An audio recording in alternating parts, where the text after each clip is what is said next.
Aristea Brady tells us how the shutdown is making it hard for truckers to get important safety rest. But we do begin with Pat Kessler. You bet. Truckers driving through Minnesota say open our rest areas or deal with a public safety issue. They're urging the state to reopen freeway rest areas so they can make mandatory stops. And we continue our team coverage with the newest member of our WCCO team, Aristea Brady. And Aristea, there's truck stops that are privately owned, but why is there the problem? Yeah, it's a good question. There certainly are, but as you can imagine, they're way over capacity. In fact, we visited one in Rogers today, and truckers there told us that there are 3 times as busy as a typical Wednesday. And it's leaving many truckers with 2 illegal options: drive too long or park in an unsafe spot. Although this trucker knows better than to park on a ramp on I-94, he's out of options. We don't want to park on exit ramps and entrance ramps. It's not safe, it's not legal, but where are you going to park a 75-foot truck? And if you play truck driver, you'd see that a couple miles down the road, you'd find this truck stop and bumper-to-bumper parking. You know, the truck stops are never this full during a day like this, and it's pretty full.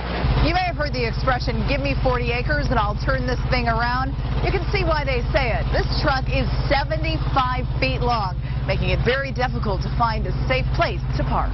And a lot of people don't want you parking in their parking lots.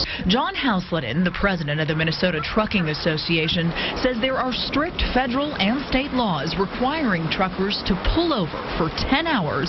We need our 10 hours of rest. After driving a 14-hour shift. A lot of truckers were coming through here last night, and it was full, and they had no other place to go, so it's not good.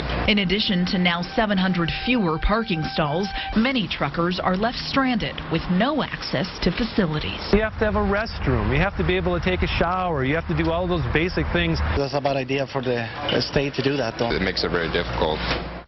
Now, we should mention there was another hot topic at the truck stop this afternoon. Truckers can't renew their commercial driver's licenses online. That's without a license or a method of renewal. We're left with several of the truck owners depending the things we depend on them for every day: food, medical devices, construction supplies. All of that could soon come to a halt. Dennis. Have the truckers tried an official appeal, with the state shutdown of those rest areas? Yeah, the Minnesota Trucking Association made a pitch yesterday to a court-appointed special master, and they say they hope to hear whether the state will reopen those freeway rest stops by Friday. All right, thanks, Aristea. And again, welcome to WCCO.